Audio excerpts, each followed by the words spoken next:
a whole fleet of them. Look on the ASA. My gosh. They're all going against the wind.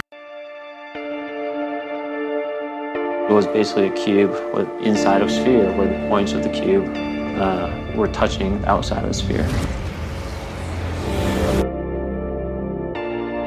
Oh, got it! Woohoo! Roger. There's troubleshooting as soon as I get.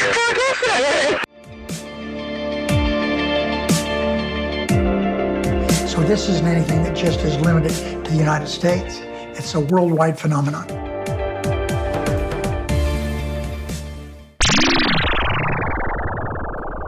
Billionaire John Caldwell once said, "If I'm lucky, I only get recruitment wrong 70% of the time.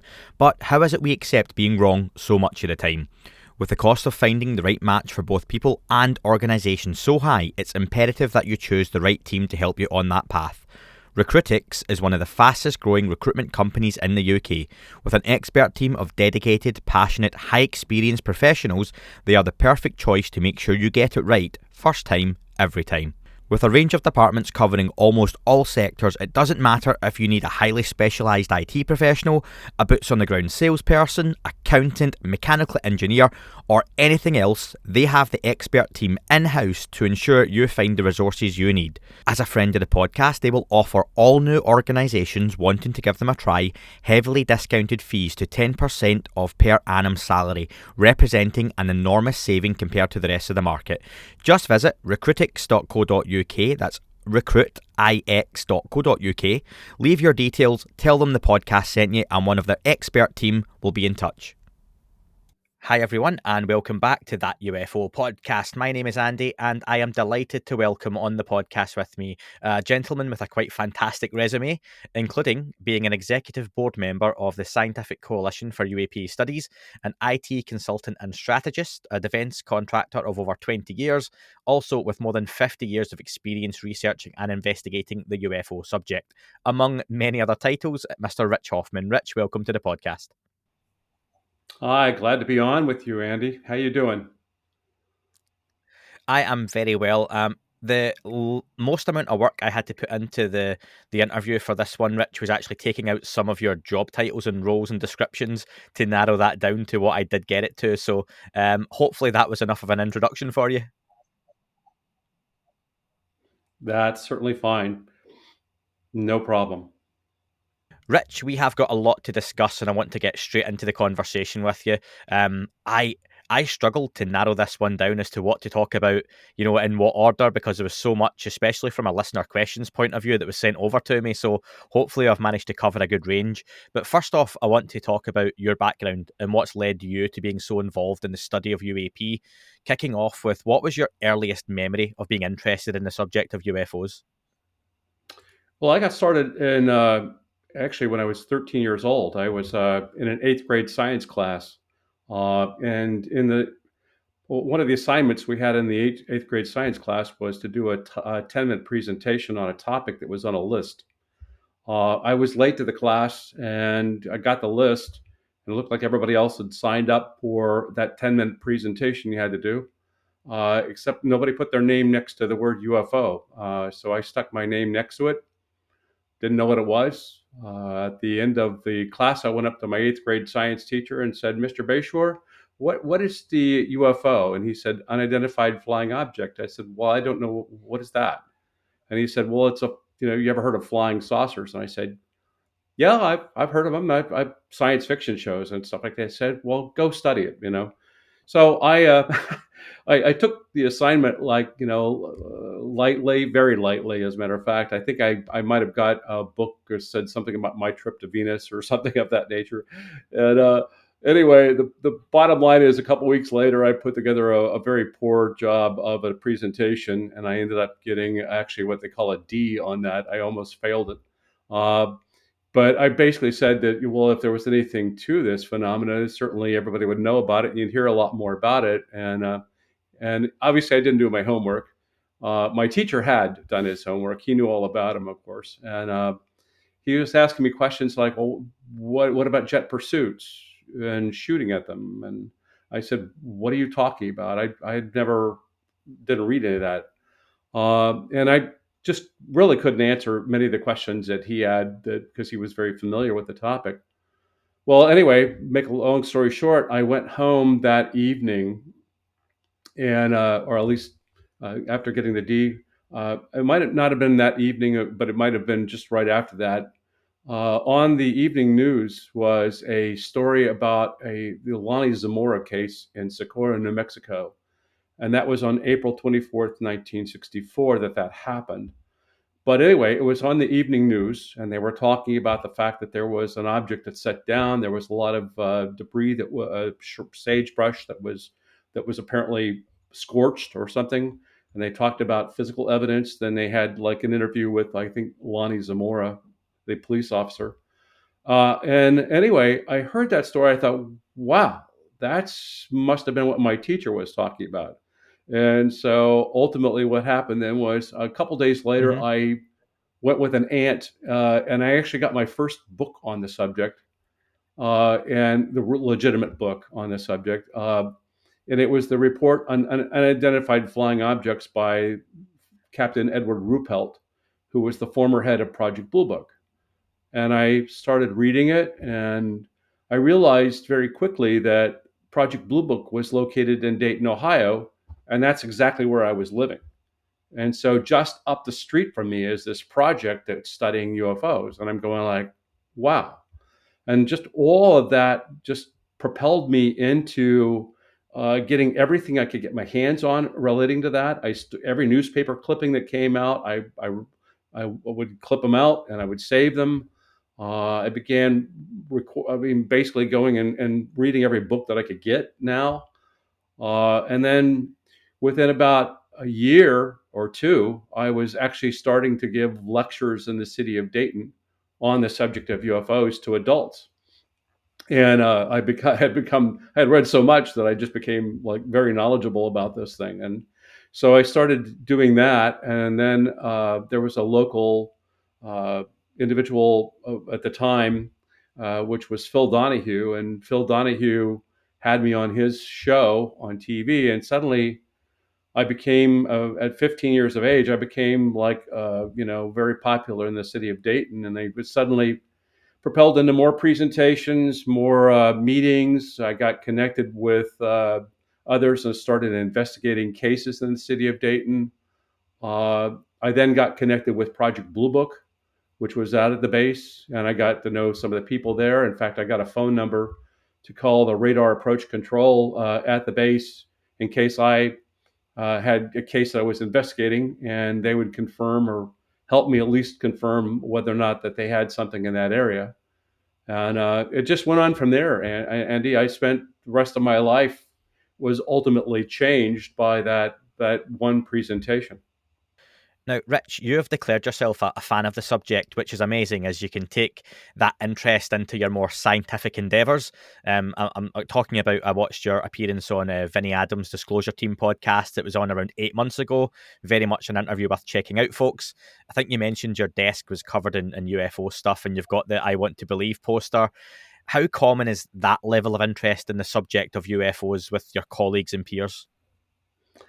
Well, it has increased over my 58 years. I mean, that I've been involved with this. The subject has obviously during when Blue Book was up and running and stuff like that, it was a very credible subject to talk about. But anyway, I got started with the. Let me clarify something. Step back for a second. Project Blue Book was located underneath the Air Materiel Command in Dayton, Ohio. Okay.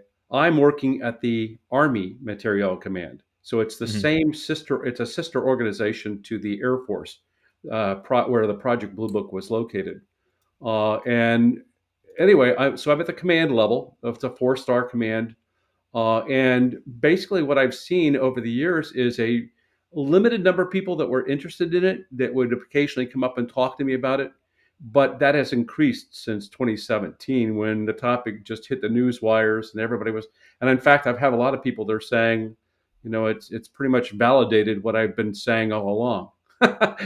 So it's kind of a situation where, oh yeah, that's what Rich Hoffman does, and so jokingly now a lot of people refer to me as the basically the command ufologist. And is that conversation much easier then for you to have? Do you feel like the stigma's going away from it, and you can be more open about the speculative side of it? And let's be fair, the speculative side of the conversation can go into way different extremes in all kinds of directions. But I think even just seeing people like Chris Mellon talking about, let's not, discount the ET hypothesis on, major news networks, that can be huge. And do you feel things like that have trickled down where people like yourself who are really doing the nitty gritty, the scientific driven side of this, it's making your life a bit easier?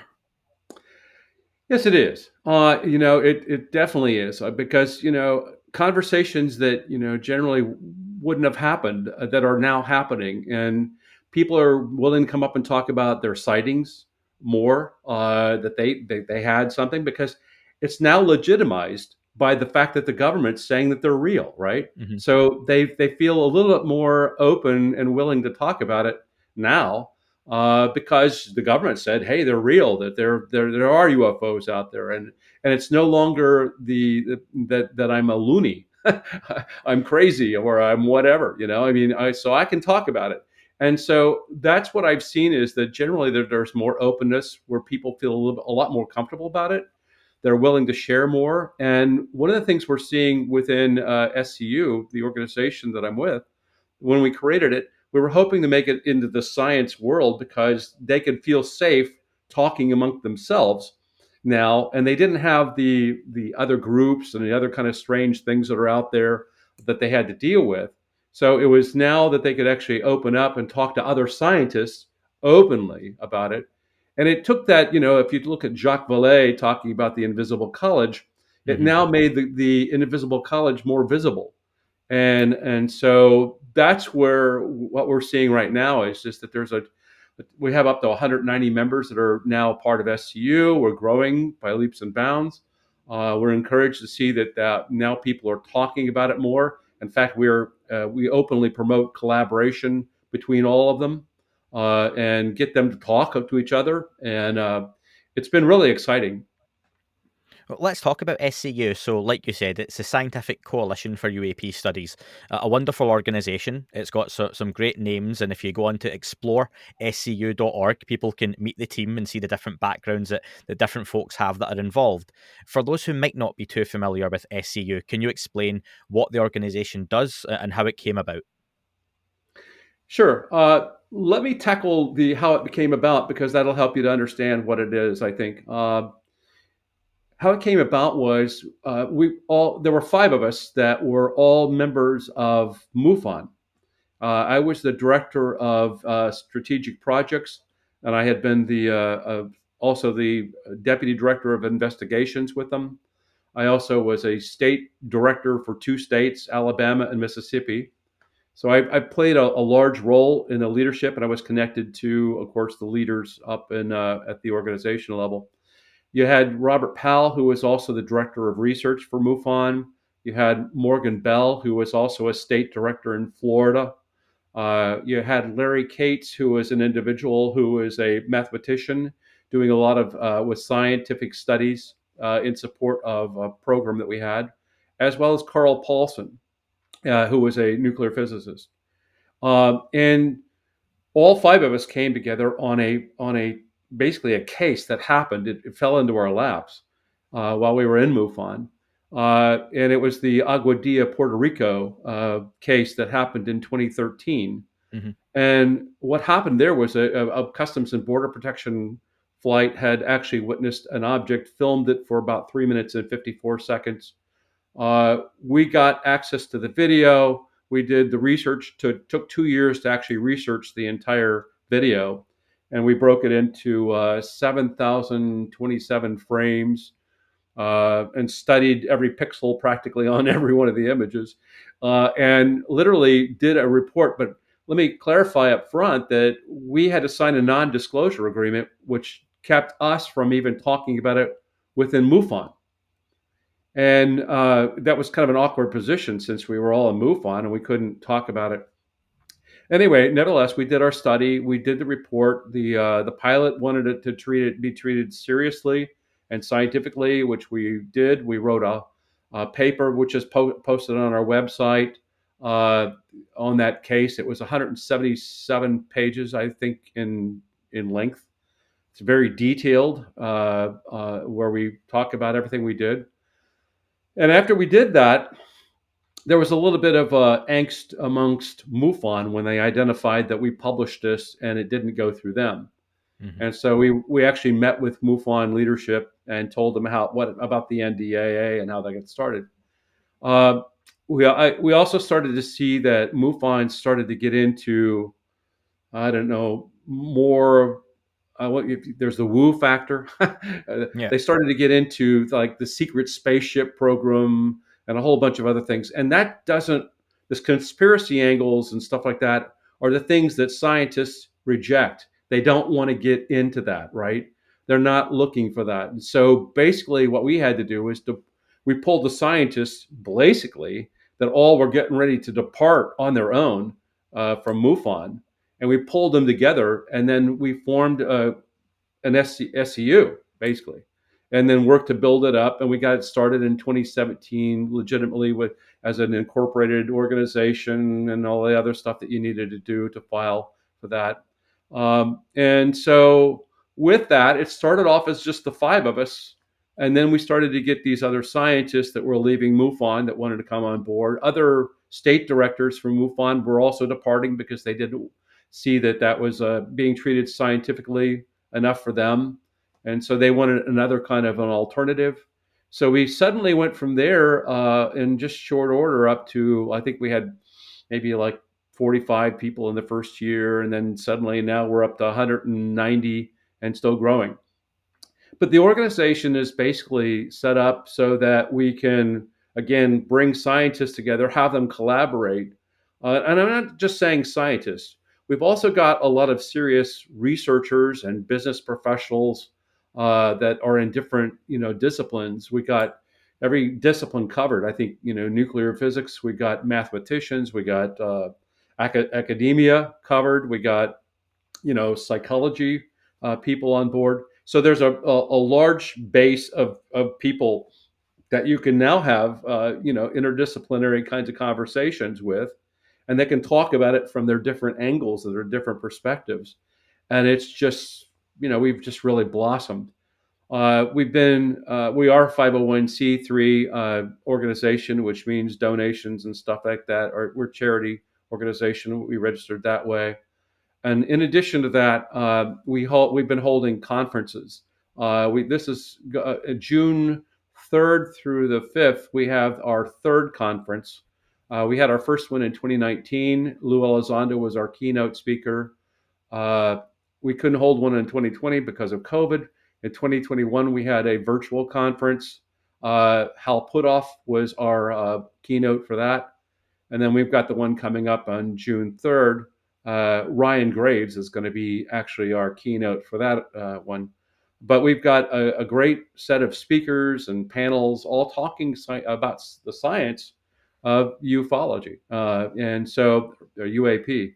But anyway, so that's we publish a newsletter. We're all over the internet. I don't know if you're aware of it or not, but there was the recent Gillibrand amendment that was put in at the congressional level.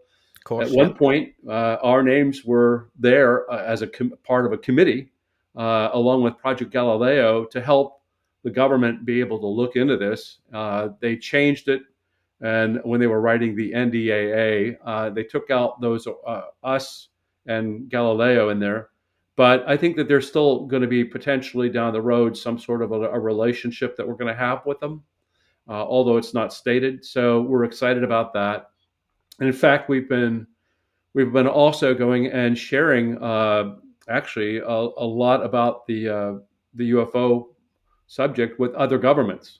So we were connected in Canada. We were actually talking to one of the deputy prime ministers there, enlightening them about the congressional action that they could be taking and how they could support it. We've also got connections in South America, and we're reaching out to those countries down there to be able to build a relationship as well. And of course, we'd like to see the UK come on board with something as well. But Yep. you So know, would I. So would I. Yep. So would I. yeah, by all means, it would be absolutely fantastic to have the UK connected with us as well. We do have people in the UK that are members of SCU and part of us, so that's always encouraging, and glad that they're being willing to do that. We've got people in Germany. We've got also people in the Netherlands that are on board with us. So it's growing internationally as well, and we're making some good, solid connections. We are partners with UAPX. We are partners with also the Center for UFO Studies, and ultimately we're trying to build those partnerships as well. Since the And so organization. that's pretty much about it as far as what we're Yeah, about.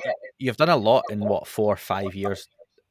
Since its formation, has the mission statement or the objectives of the group changed at all? No, actually, pretty much they're still the same. The mission is, that obviously we're looking to be able to have conversations with the general public, also to collaborate with each other and talk scientific affiliations and have that type of relationship. So basically our roles, our mission there is pretty much the same. We've advanced a little bit in terms of some of our directions we've gone. For example, we've got what we're trying to be able to play into more of a technology role.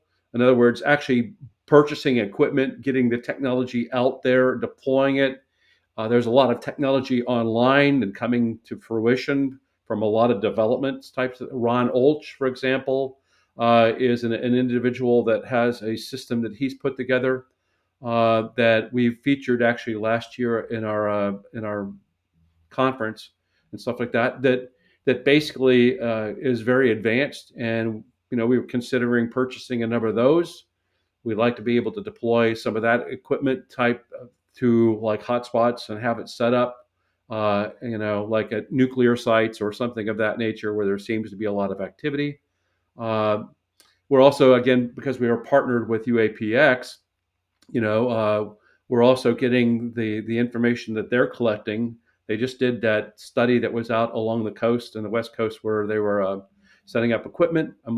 They're actually going to feature and discuss that at the conference, share the evidence that they collected because they did witness objects out there, and they collected multispectral information that they're going to be able to share with us, how they studied it, how they analyzed it, what did they come up with.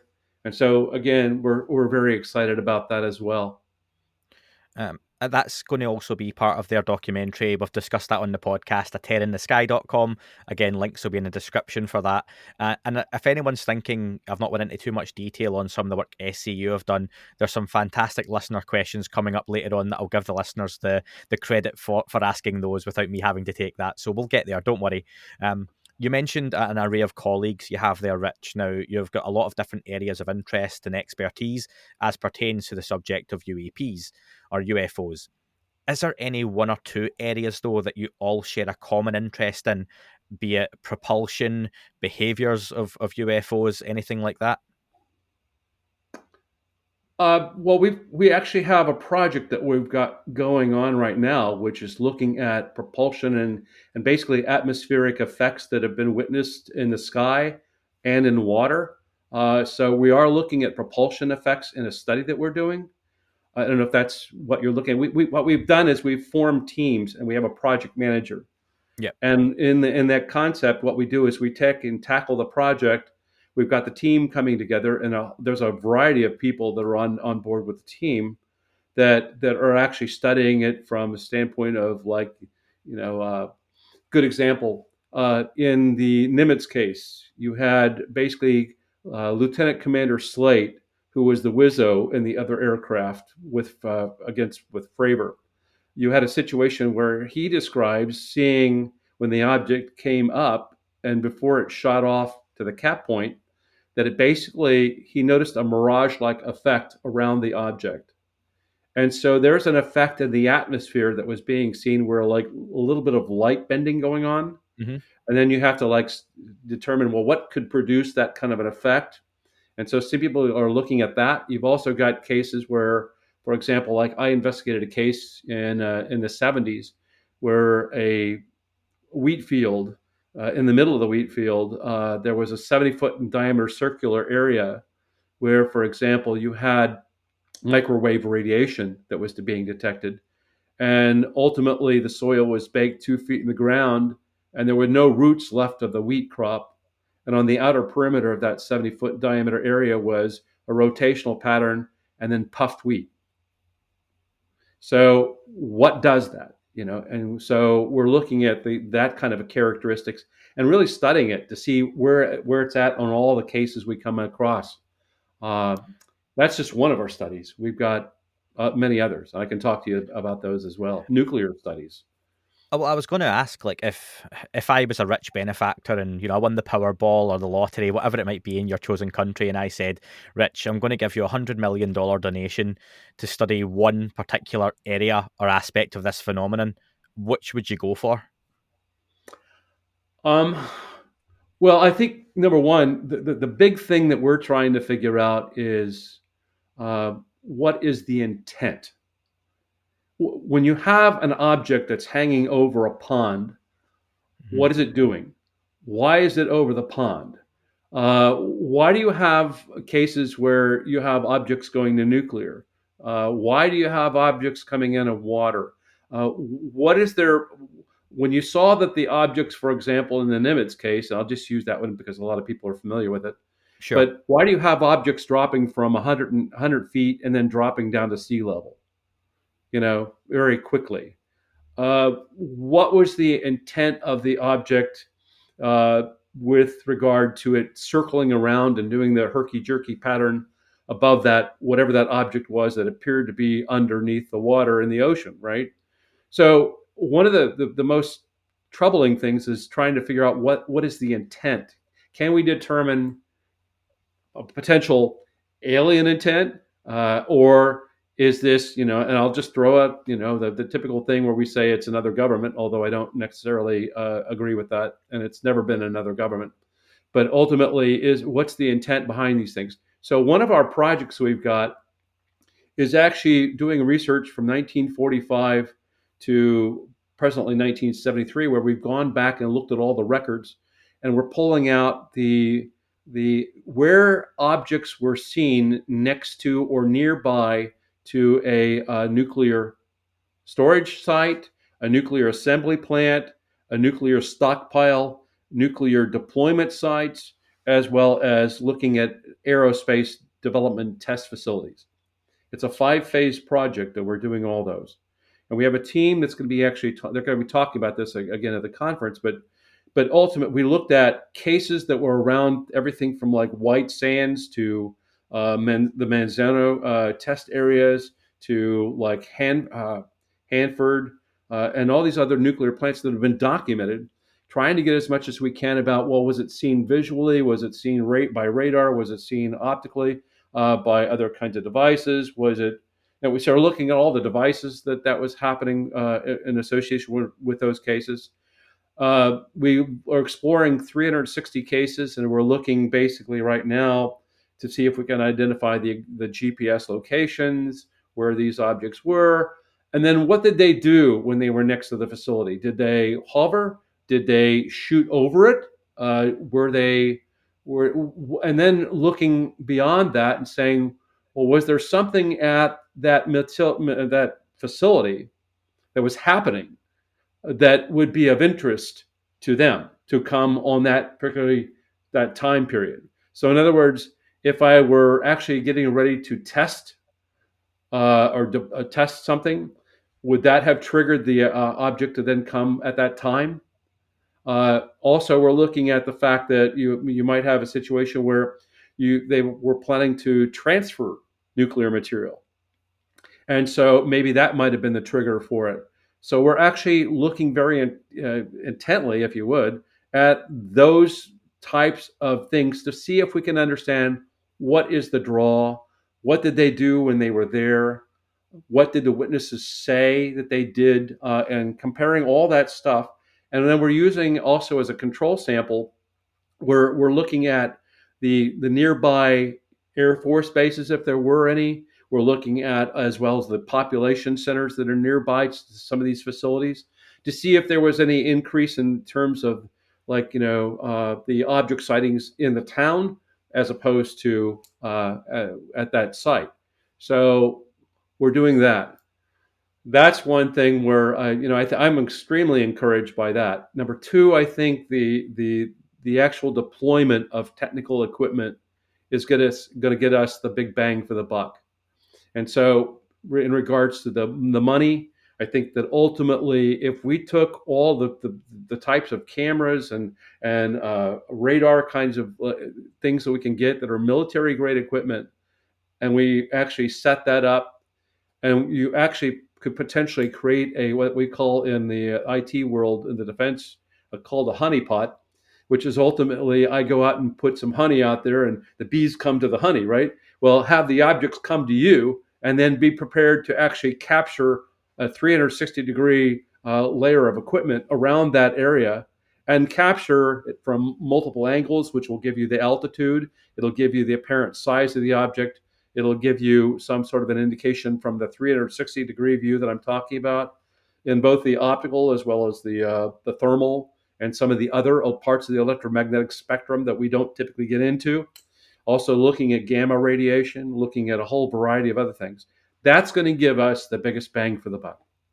Now, I want to ask, what sort of honey are you using to attract any of those potential bees? Because most folk, I'm going to presume, would think it's some kind of nuclear material, because like you've just said before, nuclear, and there's this huge connection. I would ask, is that the case? How would you go about that? But also, do you have any working hypothesis as to why these objects may be so drawn to the nuclear capabilities or nuclear power stations, etc.? Well, okay, so I think that that's what the intent of the study is, to really understand why it is that they're attracted to them. We do look at it from the standpoint, I mean, obviously, when you have these craft or whatever these objects are, and wherever they're from, there's a variety of things you can speculate on. Number one, let me give you an example. So there's objects that are, one of the hypotheses for the actual UFOs is that they're time travelers, that they're actually us from a potential future time that are coming back and actually maneuvering through time. They pop into our airspace, if you would. People see them and they zip out. We don't know where they go after that, right? They're gone. Mm-hmm. And the fact that you have descriptions of beings looking very humanoid-like, 2 eyes, 2 arms, 2 legs, that type of thing, and they're bipedal. That would give you, well, potentially they're us from a future time. And then, so if you looked at it with that hypothesis lens on, you could say, well, wait a minute, maybe at some point down the pike, we're going to blow ourselves up, and they're trying to influence that, right?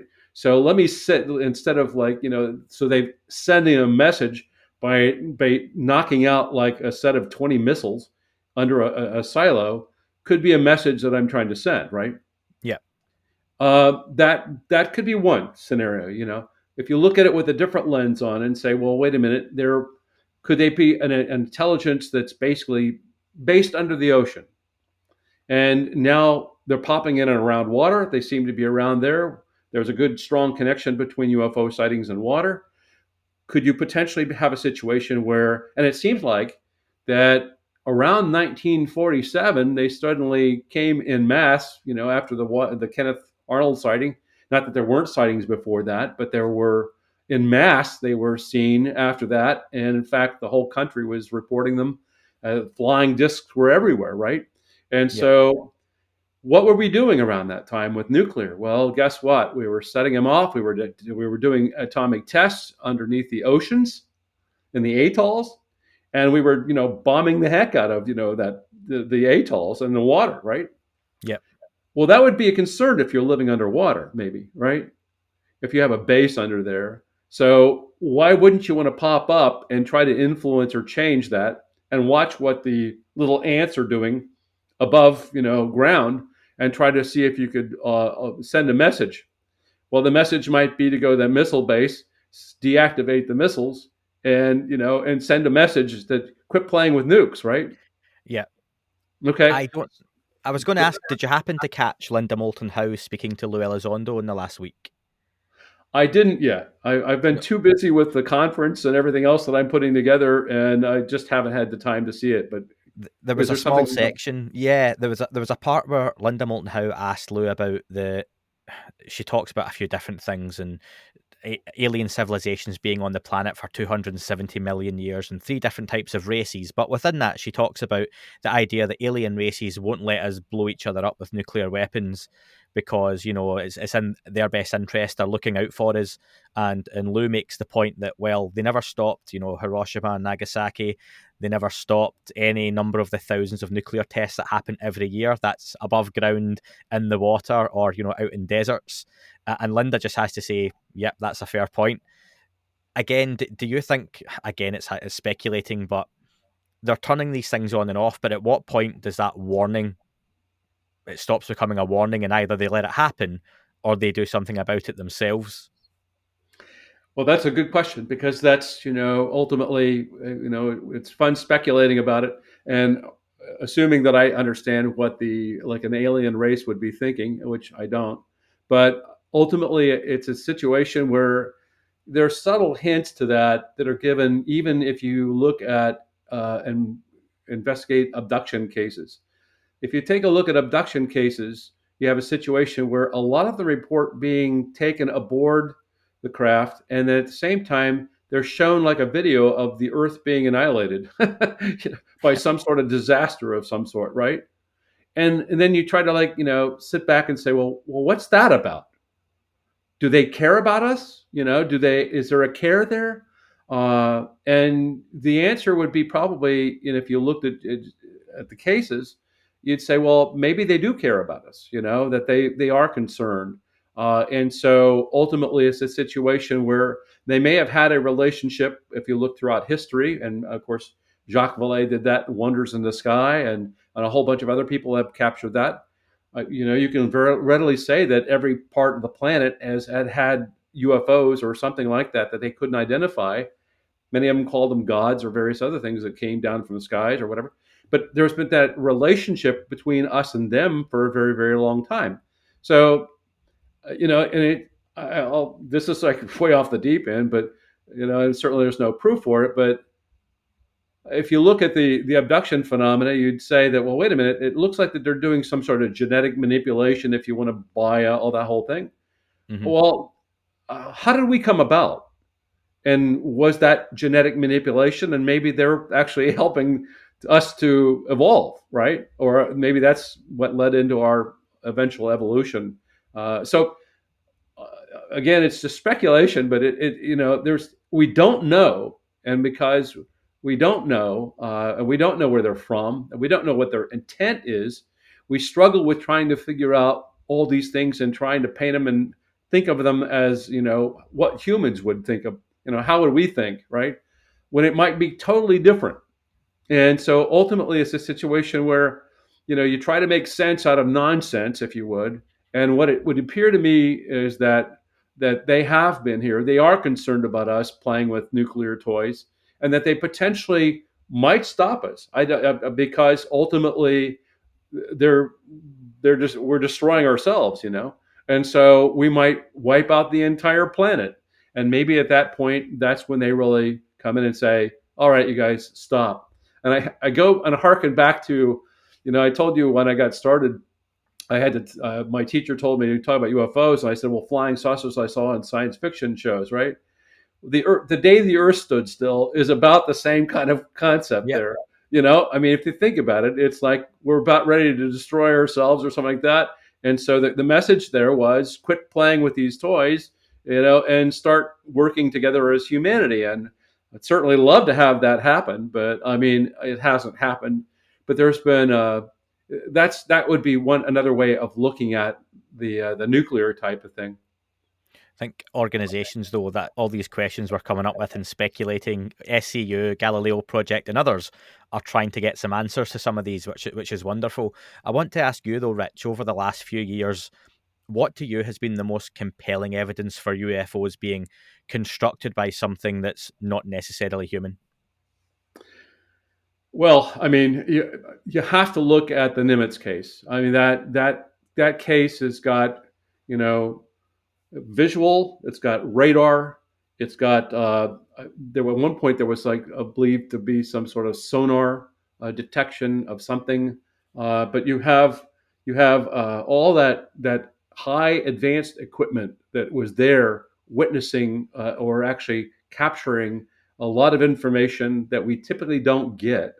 And I think that on that one particular case that you see a tremendous amount of evidence, and that's the one we spent the most time documenting. In fact, our report is up on our website. Is basically, I think it's now not 177, it's 277 pages long, and it's like, you know, we actually interviewed the pilots, we interviewed the people on the Princeton, we interviewed the other people who are around on the different ships, and to me, when we looked at it from the physics standpoint, okay, when you have an object that's being described that goes from 20,000 feet and it instantaneously stops above sea level in less than 1 second, in 0.78 seconds, right? When we do the math and we do the physics on that, and we look at that, okay, first off, if you have an object that's about the size of the F-15 aircraft, or the F-18 aircraft, excuse me, if you have and you assume that it has about that same amount of weight, and you took that and you dropped it, if you would, think about that. It's going to accelerate down, and then about maybe halfway point, our technology would say you'd have to, put on the brakes, if you would, and in order to stop above the water. So think about that in terms of the acceleration down halfway point, and then suddenly now it's decelerating to actually come to a complete stop. We haven't got anything that can do that. The material that we have would have disintegrated on the way down because it couldn't have taken that kind of G-force at all.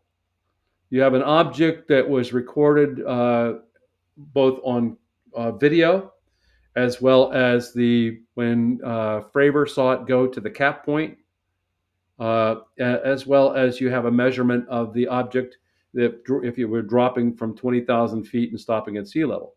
So there's 3 different measures there. All of them exceeded something on a scale of about Mach 50 or 55, and so with that kind of speed, which we have nothing on the planet that can do that at all, and we've got nothing structurally that could have withstood the G-force. We have nothing that actually can basically make it zero mass, if you would, where it was dropping from that height. No sonic boom. The kinetic power would have been the equivalent of the output of Hoover Dam.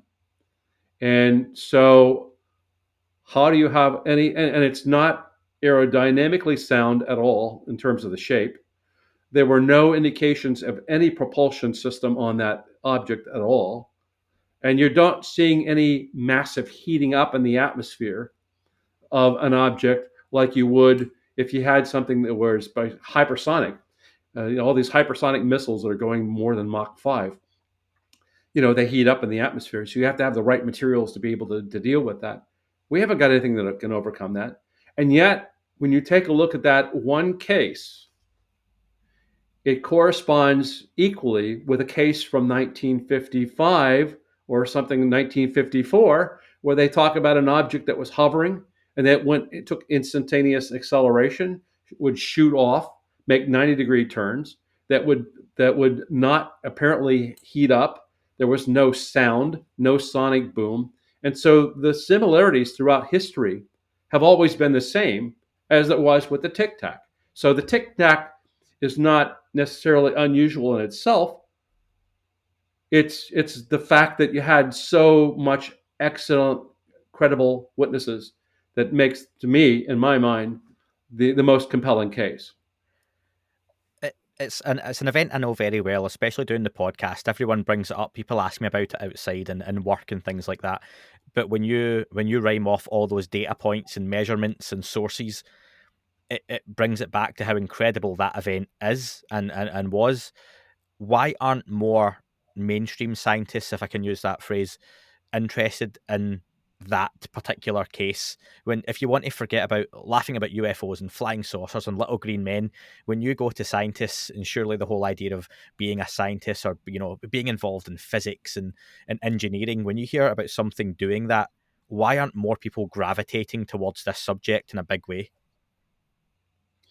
Well, I think you're seeing the change, and it might be very slow, but ultimately you are getting mainstream scientists that are now getting engaged and coming out, like I talked about, with our increasing numbers, even in SCU. And the fact that you have Project Galileo, the fact that you have the American Institute for Aeronautics and Astronautics now having an actual community of interest that's going to be led by Ryan Graves, and we got a number of members on it. That's indicating that this thing is opening up in a lot of different ways, slowly, but it is nevertheless there. And then you have the other thing where I think mainstream scientists are still trying to catch up with, well, who do I go to? Who do I talk with? They're not as familiar with, maybe SCU. They haven't even heard of us or something that. So ultimately, it might be that type of thing, and they've never made the connection. But gradually, they're all coming on. And the more we have these conversations, and the more that, like that others are out there, and they hear about that case, for example, and they actually get the data points from it. Mm. And that's why we published our paper, stuck it up on our website, hoping that we could point people to it and get those scientists to actually take a look at what our study was and then go do their own.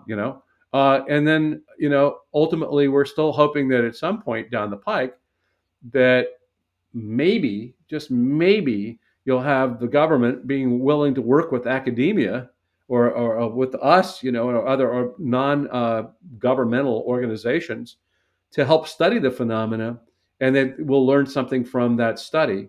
And so I think we're getting there. It's relatively slow, but you still have people that are waking up to this subject. Not everybody in the country has jumped on just because we were on talking about it on the internet, or we were talking about it up, on the news. There are still a lot of stigma out there with this. You've got religious groups that won't, do it, won't talk about it.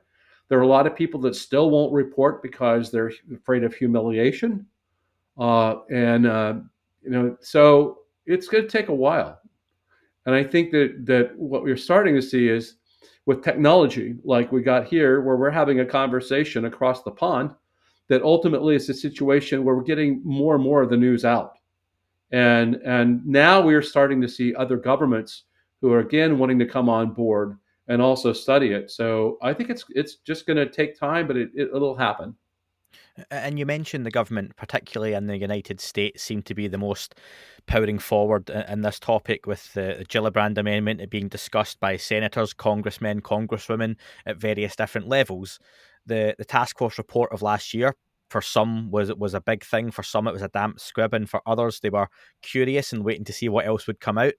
Do you think the new permanent office that's going to be set up, whether it's AOIMSG or ASRO or whatever they end up being amalgamated to, is that going to be a good thing, or is it another way of trying to keep the genie back in the bottle, so to speak?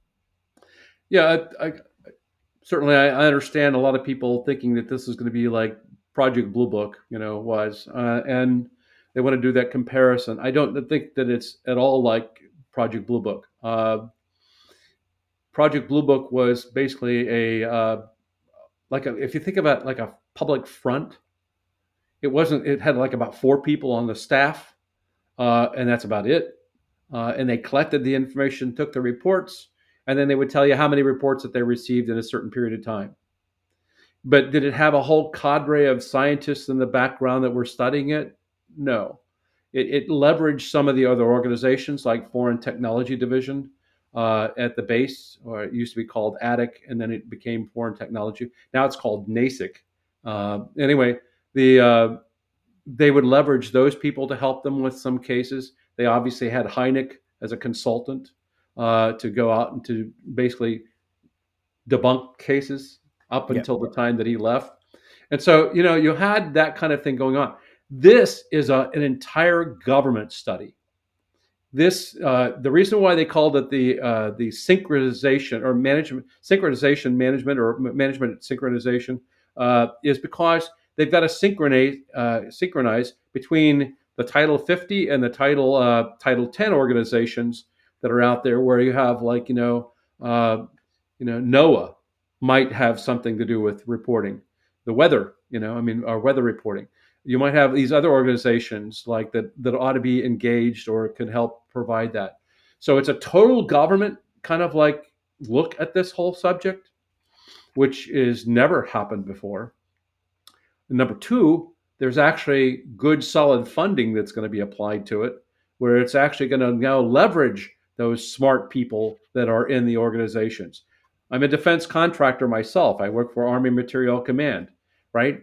Because I've got a clearance, I would be able to participate if they chose to include a study. Whereas my counterparts in SCU, who are not in the government, don't have a government, not working on a contract, might not be able to engage or be a part of that. And so, but if you look at all the industries around the military, it's a lot of smart people that they could bring to bear on the topic. And so ultimately, I think we're going to get great answers that we normally didn't have before. At the same time, you're also going to get more reporting because they're trying to change the paradigm. And if you think about all the advanced equipment that we've got out there on the military, we spend millions of dollars on that stuff. On just one aircraft, we spend, alone the equipment there, the Atfler is $1 million and more, So what I'm talking about, it's the most advanced optical, it's using satellite. It would be looking at all these different kinds of parameters to bring that together so that we really can make a determination as to finally what these things are.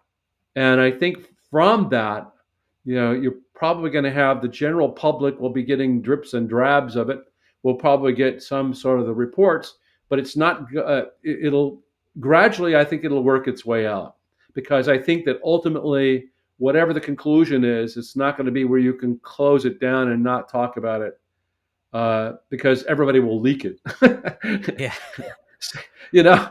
So secondly, it's going to be a situation where it'll get out, and then they've got to own up to the fact that they've got something. But right now, the big thing is to try to get organized. It's about trying to get all these organizations to work cooperatively together. It's about getting a central database, if you would, bringing it all together, get the reporting structure in place, and having all these reports. How do you send your data? Like if you got sonar data, how do I get that now?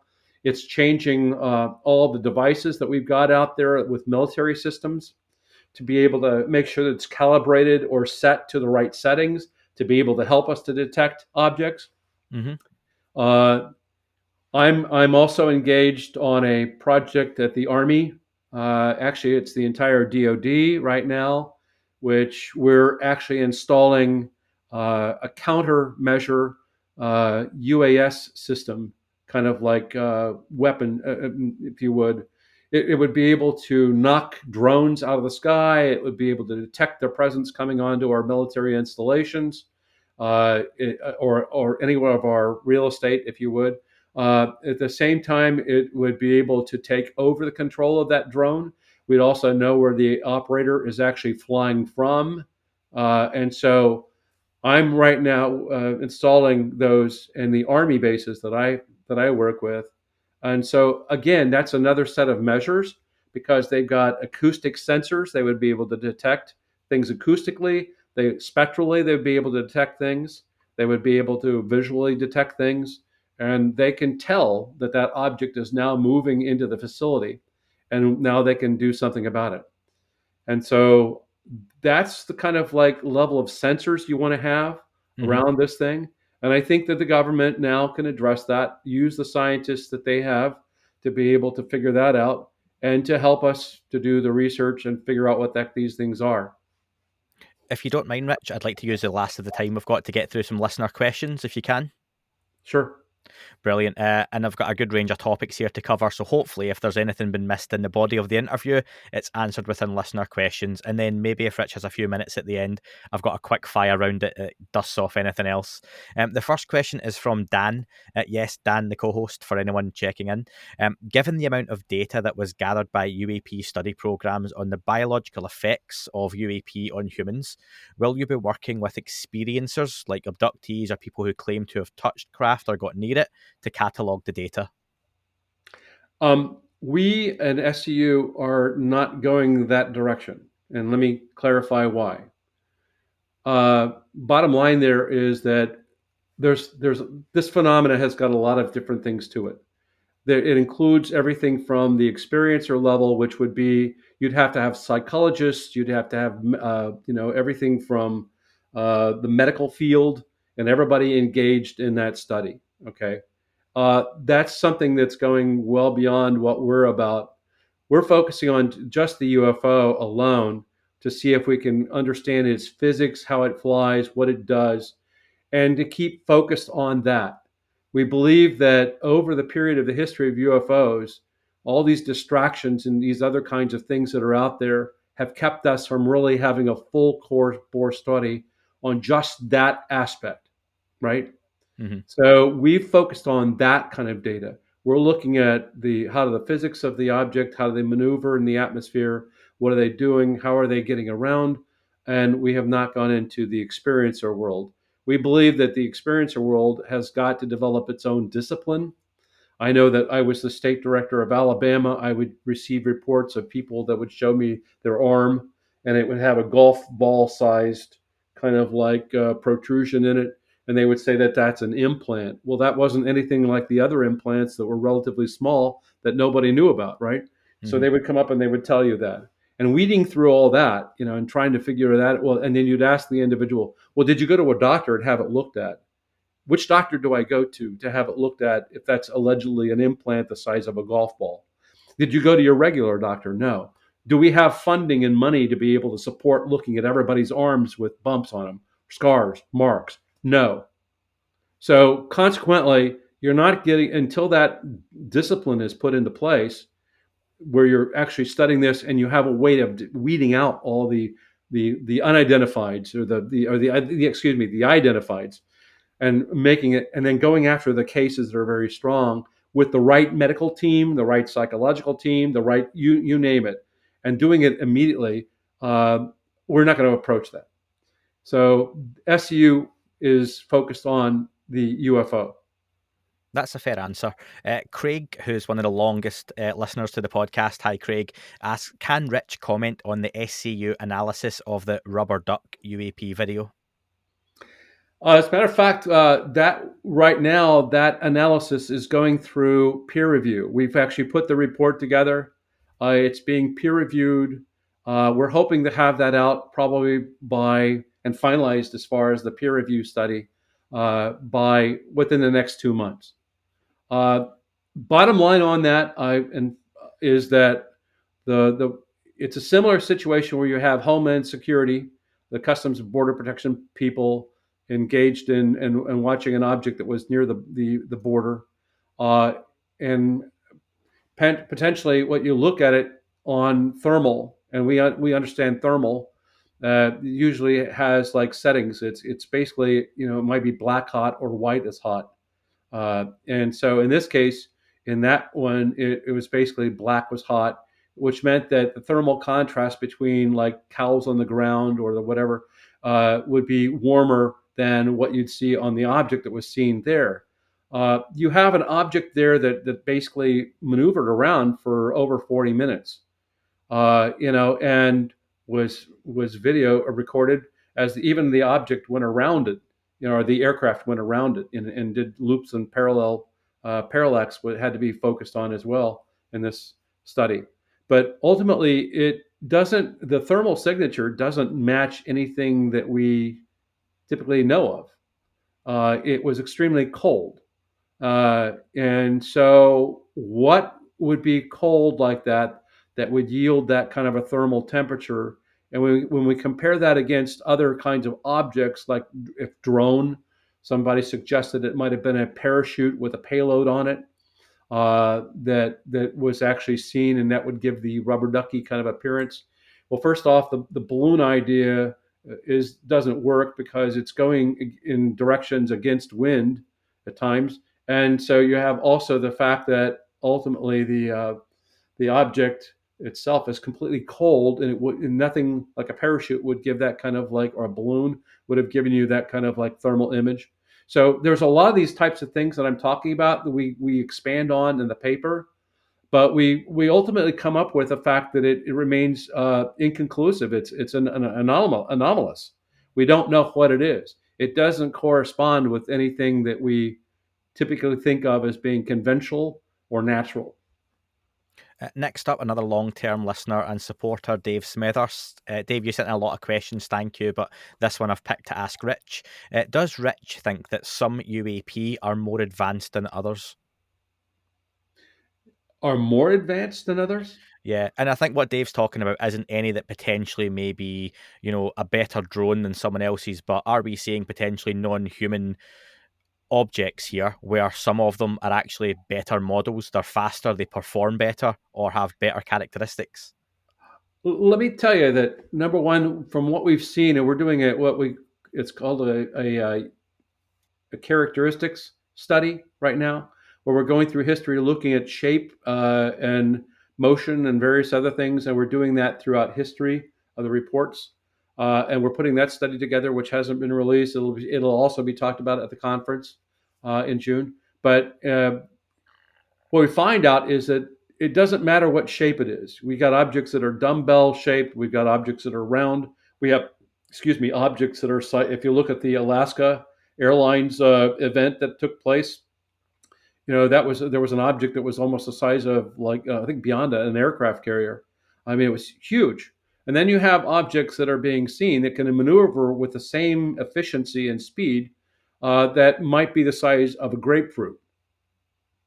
And so we've got objects that expand that whole range of sizes that perform with the same ease. So when we put that into context, we say that, well, basically, it doesn't matter what shape it is.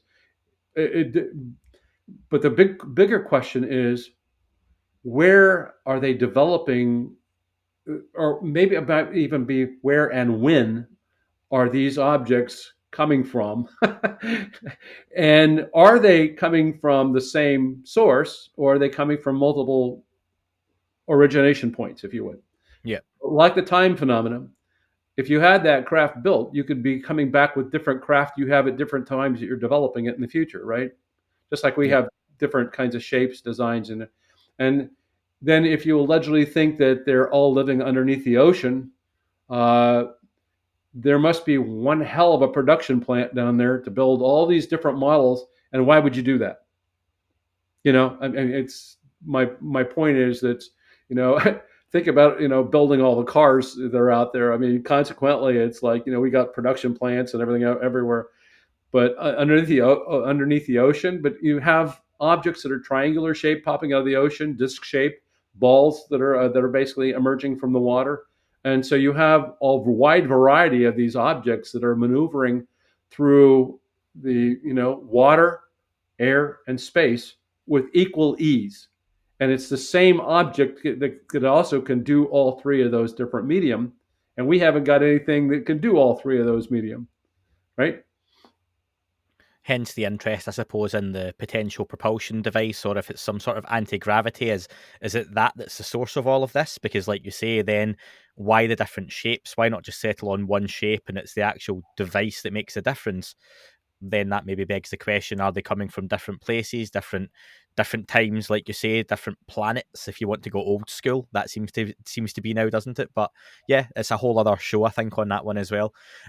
Next up, a question from Newman. Newman says, what do you think of the recent drone sightings over power plants in Sweden and other parts of Europe like France and Germany? Well, number one, this is kind of like where I was telling you that we're looking at putting drone killers in, right? Because ultimately the concern is we do have these things that appear to be drones that are maneuvering near all of our sensitive sites, right? not just ours, but in other countries as well. And if you think about that, okay, again, going back to what is the intent here?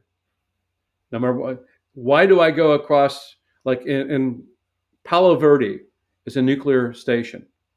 There were 6 objects that were going around the entire perimeter of that military location that then shot off, went away. And they did that as they went around the perimeter. What were they doing? What were they looking at? What were they detecting? We're building drones now that allow us to take, and I'm an operator myself. I've got my own Phantom DJI that I can fly, right? But you can fly these drones around, and now you can add all these different kinds of sensors to them to be able to do everything from detecting, radiation. You might be detecting, or you're actually monitoring or looking at thermal imaging. I could actually see people walking around, or I could see what's going on. I might have an acoustic device on the drone to be able to listen in to conversations. I can do a lot of that type of stuff, and all that stuff is now coming about. There are also drone advances where they're using even they're using fuel, to be able to fly them. They're able to stay up there longer. They're able to move quicker. Typical drones like my battery operated, when I've got to bring it back and like reload it in maybe about 20 minutes, put it on another battery. But I don't have to do that. So drone advancements are increasingly improving very well. And so the question is that an alien, if you would, out there that's doing that? Or is it another country? Because guess that's what we would do with our own drones, send them off and go and collect intelligence as well, right? So, you're collecting intelligence by doing that. So this is why it's real critical that the military, when they talk about it and the government talks about it as being potentially adversaries versus, something else, we have to be able in the DoD world to protect things and to be able to discriminate between the known and the unknown, if you would, right? Yeah. So these might be potentially the known, meaning that they're adversaries that are doing intelligence collection, and we have to be concerned about that. And so part of what we're doing is we're looking, if it's a drone, we'll be able to knock it out of the sky and so on and so forth. So, but if it's not a drone, it's going to go on its merry path. Well, that raises a whole other level of questioning, right? It might be something that's now, wait a minute, I thought that was a drone and it's not. And so we're also arming like our ships with those same kind of devices to be able to actually detect and determine what they are as well. So hopefully that addresses your question. Yeah, interesting. Justin says, excellent bow tie, he must have known. And he says, excellent work for SCU as well. Are there any other videos you find as compelling as the Aguadilla video? The challenge we have with videos are that they're so easily contrived today. I spend most of my time looking at videos. There's a History Channel show called The Proof Is Out There, and I've been on the last 2 seasons. And tomorrow we're actually filming for the 3rd season. And it's all about looking at, video images that people have posted about UFOs, and then having to go through and look at and analyze them and try to figure out what we can figure out about them. And ultimately, one of those ones that I took a look at was actually over in the UK, was the Bristol. There was in Bristol area of the UK, there was an object that was seen and down there that a case that I looked into. There was the Chilean case where there was a black plume of smoke, or if you would, it looked like smoke coming out of the back of it. That was then thermal. We looked at that one. There was a lot of interesting things about that, but at the same time, at the end of the day, you couldn't say that it was actually maneuvering or doing something like splitting in two. It was nothing, other than it could have been an aircraft that was going in, hit a contrail or set of an area, except that the problem with it was that the altitude was too low for contrails.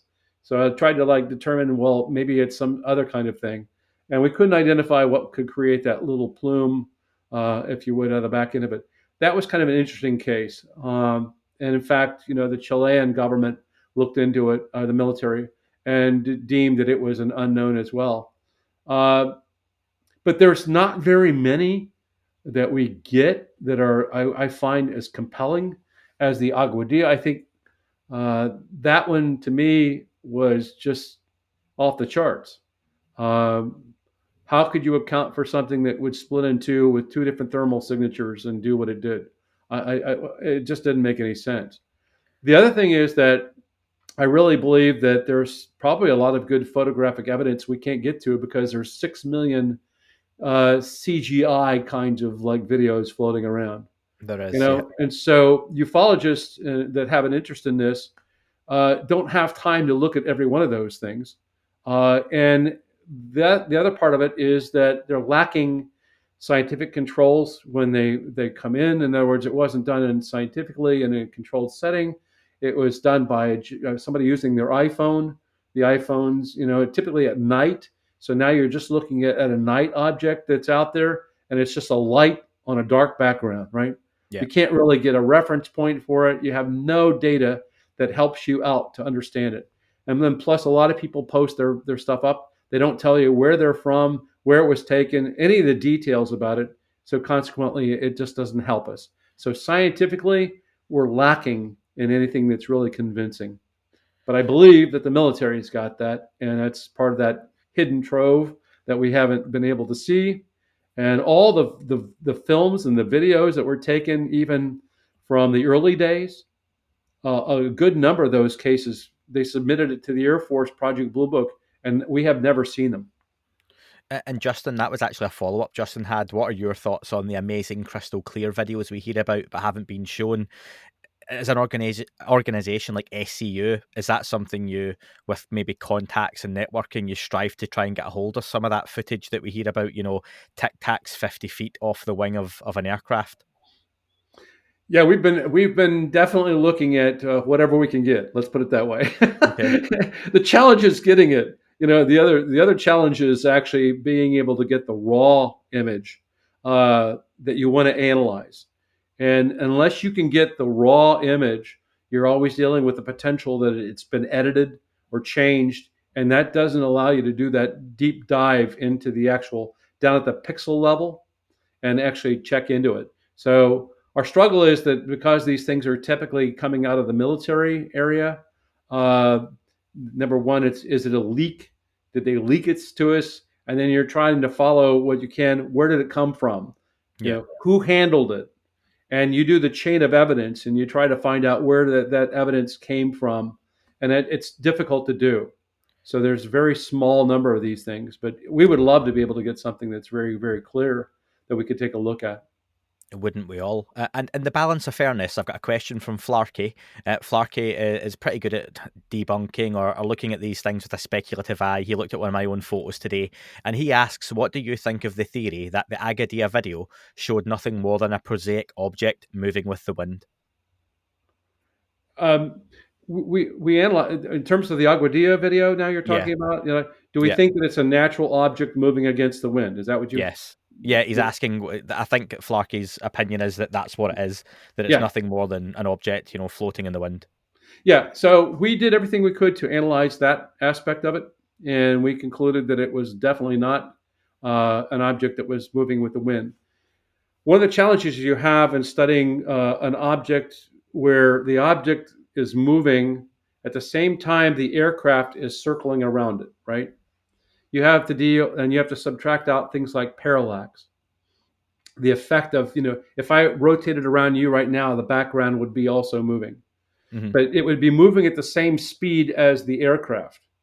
If I have a discrepancy between those two, you know, in other words, the background is not moving at the same speed as the aircraft is, then I would be able to, I have to factor that in and say, well, wait a minute, then it actually is moving, and can I deduce that? At the same time, there were reference objects on the ground that we could look at, and while the plane was like making its, and you're looking at this thing on every single frame, by the way, and so you're breaking it at 1/30th of a second level, you can actually detect that there is actually motion with the object that's independent of the parallax effect. And so you can get down and you can start to now make a determination about things like size and speed. We looked at the weather. The weather was that it was basically the winds were from I believe the northeast or roughly the east, going to the west. The object was basically different points of its position. At one point, it goes behind a telephone pole. We're able to actually see it go behind the telephone pole. So that allowed us to make a determination as to its size as well as its distance. Mm-hmm. Okay. And where it was. It was not anywhere in the one spot of where it originally was. It had moved. The other thing that I'll point out to you that the wind at that altitude was about 15 to 18 miles per hour. If you actually took a Mylar balloon and you put it up in the air at that altitude and then with that wind speed, you would see it bouncing around all over the place. It would be herky-jerky. This was not like that. The thermal signature of a balloon does not match even what you would get. So the thermal signature is nowhere near what you would get with any kind of a balloon or anything like that.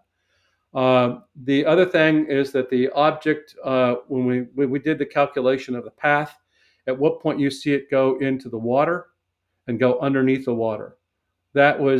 And then it pops up and comes out. We actually can measure what the depth of the object was. We were able to look at that whole thing and find out that it's where its position was. It actually made a course change, by the way. And we deduced the fact that it made a course change as well. So, I mean, again, there's a lot of intricate layers to that whole thing. You'd have to read our analysis, in depth, which is up on the. But we looked at it from everything from the thermal signature, the wind, what could it be? How could we explain it using things like balloons, birds, and to see if we could do that. And we ruled all those things out. No, that's a good answer. Thank you for that. And Flarkey, DM me if you want any follow-up, because I know you usually do. Final listener question. I quite like this one for you, Rich. This is from Jason in Los Angeles. Do you believe we are on the verge of the next big technological advancement as a species? And what do you think that could possibly be? Well, I think that certainly, I mean, what we're seeing a proliferation of right now, even in the DoD world, is again, the use of AI, as well as the fact that we're moving towards the quantum computing. And I think that ultimately those types of things are going to make a very large, profound difference and change in just what we do and how we use things, how we compute things, the information that we're able to get. I think our understanding of the quantum level is definitely improving. I think that there's hopefully that's going to lead us into some fundamental changes about the nature of us, the matter, and everything else. I think that the more we continue to study, obviously, the medical field and everything else, it's going to change things dramatically. My hope is that we're going to be around long enough to be able to do that. If we aren't going nuclear at that point. But anyway, I think that those kind of things are going to be really, really game changers. And if you look at just the nature of the virtual reality that we create, I think that's also going to play into it and how we do things and how we approach things. But anyway, those are some of the things that I'm most excited about, and I know that they're like on the horizon, that so I might be able to see some of these things in my lifetime, or hopefully I can. I'm starting to see that we're using AI in the military, and I think that that's going to help us to understand the UFO as well. I want to finish up with a quick fire round. I've not done it for a few interviews and brought it back for this. So a few words or a few sentences on each of the topics. And if you have no opinion, you can move on. The first one, Rich, is Skinwalker Ranch. Fascinating subject. I think that ultimately there's a phenomena there that we just don't understand, and it deserves very, very credible scientific investigation, more so than just on this TV show. I mean, I'm talking about, with full set of equipment, with a lot more unbiased kinds of perspectives, and looking into it. But there's definitely something there that we need to study. The Bob Lazar story. I'm sorry? Oh, The Lazar. Bob Yeah. Lazar, yeah. Yeah, I pretty much just let him go because he's a distraction. We're not That's fair. getting, I mean, he's nothing but a distraction. Why would I want to spend my time talking about somebody who's never produced any shred of evidence, who's got credibility issues, and whatever he says, who really cares? Okay, I mean, that's where I'm at with him. He's a distraction from me studying UFOs. What about Roswell? I think Roswell was indeed a crash of an unknown. I look at it from all the indications of the many firsthand, secondhand witnesses, and you could go on and on. There was definitely something that happened there that was very unorthodox. I was in Wright-Patterson Air Force Base, and we looked at the receipt of the material from Fort Worth that did come to Dayton, Ohio, and we talked with people there that also had recognized that did come to them. So it's real. What's your personal opinion on what consciousness is and the role it may play in relation to UAP? I understand that's a big question for a quick fire round, but Yeah, it's like me taking, people always ask me, is there a connection between Bigfoot and UFOs? Well, it's like me taking one unknown and trying to explain it with another unknown, right? yeah, Me taking and trying to, say I understand consciousness enough to know whether it's being applied to UAPs would tell you that basically I'm taking that unknown and trying to stick it with this one, and that doesn't work in science. You don't do that. I mean, so ultimately you have to figure them both out, and we're nowhere near figuring out what consciousness is, let alone how it is applied in the context of UAP. If you think about it, everything that we see, do, touch, and everything else is all a part of our consciousness. And so what aspect of that did the my consciousness create the UFO that's up in the sky? Well, wait a minute. How does it have physical effects on the ground? How does it have physical effects on radar? How does it have my consciousness? I don't think I can do that, propel that into existence. And then why is it that somebody standing next to me is also watching that same thing? Do we have the same consciousness? Is it, they're seeing it, I'm seeing it. How do thousands of people see the Phoenix lights? And you get my point, right? yeah. So I don't necessarily see a causal explanation or a connection yet. I'm looking forward to seeing that at some point maybe that can happen, but we're a long way down the pike. In your opinion, what is the best explanation for what UAP could be? Well, I tend to want to say that there are more than one thing. There's a good portion of them are natural phenomena that are still unknown to us. And let me clarify that. Earth lights.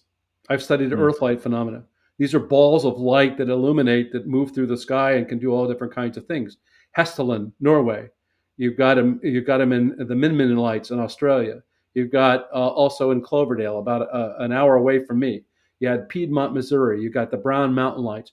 So there's a part of this phenomenon that actual people report as UFOs, which are not necessarily UFOs. They're just a natural phenomena that we haven't figured out, right? So there's a good part of that. There's also the classified projects that are out there that people see that we just don't get any answers for, because guess what? You can't get classified people to tell you that they have classified things. So that's another part of the subset of things that we can't explain. You have also, additionally to that, you've got phenomena out there like a tic tac that is out there performing and doing incredible speeds and things like that, which we don't understand. So what I'm trying to tell you is that we also have objects that can basically disappear in front of your face and vanish, not even cloaking, but maybe just disappearing, materializing and dematerializing. We have, and so what I'm trying to tell you is I think we've got phenomena of different kinds that are coming in, and we want to call them and want to look for a single explanation when there's not the case. And they could also be time travelers from the future that we're seeing, and so you get where I'm coming from there. Absolutely. And finally, what are your hopes as pertains to UFOs and the subject for this year, 2022? Well, to me, it's I understand. I've been at this thing for 58 years, right? 58 years of my life, almost my entire life, And it's one of those things where I've always had great expectations. I thought that this year was going to be a year that something was going to happen. We were at a major breakthrough. I think what's going to happen is that we'll have continued political discussions about the politics and the people around the planet that are getting engaged politically because they're coming on board with it. You'll hear about that'll be coming up. I think from a scientific standpoint, the fact that we got now more people that are actually going after the subject, little by little, we're going to have more and more papers that come into play with more and more information, and better data is going to help us out because we're now technologically moving to be able to get that better data, right? So I think that ultimately it might not happen this year, but I think that ultimately it's going to happen in a very quicker time frame. Again, because we're going to be using tools like AI and machine learning to be able to help us to go sort through all the information we're getting from systems and to really come up with a smarter answer. Rich, how can people follow you and your work? Well, I mean, certainly I'm on Facebook and all the other kinds of things as well. I typically have a license plate on my car, which has a certain finite number of letters you're able to use. So I've made it UFO XPRT for UFO expert. And it triggers a lot of conversations where people will see me at the gas station and say, "Hey, are you into UFOs? Let me talk to you." Right.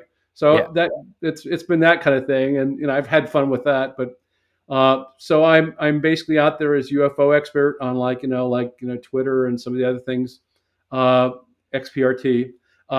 You can also follow us on our website, in terms of SCU. And we put a lot up there. I'm posting up on Facebook all the time on my own personal page and stuff like that. The SCU page is where we're putting all of our papers that we come up with. And so you're going to keep seeing that growing all the time as these papers come out. And by all means, get a hold of me and come to the conference. The conference would love to have you there. You can actually get to it to register if you want on our UFO on the SCU webpage, which is explorescu.org. Explorescu.org. And there's a link from there to the registration page. Come to the conference, any one of them. I'll be on virtually. It's also a virtual conference, so there's no reason the UK can't come in. So Absolutely. hopefully we had 250 people from around the world last year, so I'm hoping that we have more than that. But anyway, that's pretty much how you can get a hold of me. And there's also a connect page. You can ask about me. We have an email from our a contact page on our SCU website. Well, that's great. That was the last thing I was going to mention was that the SCU Anomalous Aerospace Phenomena Conference, the AAPC, that runs June 3rd to June 5th, and it's based out of Huntsville, Alabama. But like you say, you can attend in person, or if you can't make it, you can register online now to attend it virtually as well. Rich, it's been amazing talking to you. I've really enjoyed this conversation. Thank you so much for being so generous with your time as well, and I look forward to hosting you down the line again in future. Great. Nice to meet you, Andy. And thank you for all your guests and the people that pay attention and ask the questions. And I look forward to seeing you again. That is all for this week's show. Thank you very much for listening. Please remember to leave the podcast a review on your chosen platform. You can retweet and subscribe. That would all be very much appreciated. The shows are being uploaded onto YouTube as we speak more and more. You can sign up at patreon.com/thatUFO podcast to access the shows ad-free as well. Please get in touch on Twitter, Facebook, Instagram, That UFO Podcast. Of course, on Twitter, it's at UFO UAP AM. And again, folks, as always, keep looking up. You never know what you might see.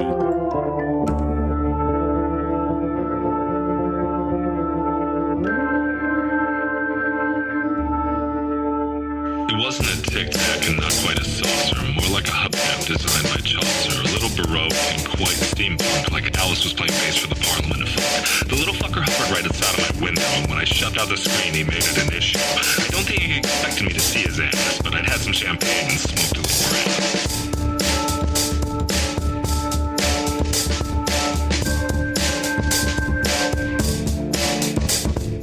Meditative gamma state full full-on meta. Can't imagine how it could have been any better. I got to the top of the stairs and there he was. Like, you awake? I was about to abduct you, cuz.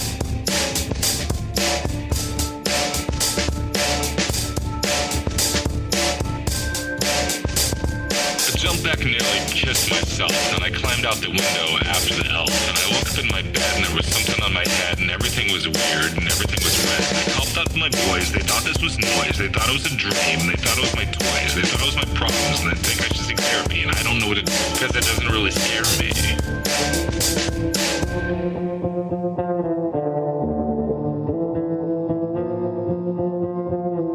If you really want to know who I think they be, I think it's you and me and us and we and him and her and that and she and that thing over there and what's that, Jay?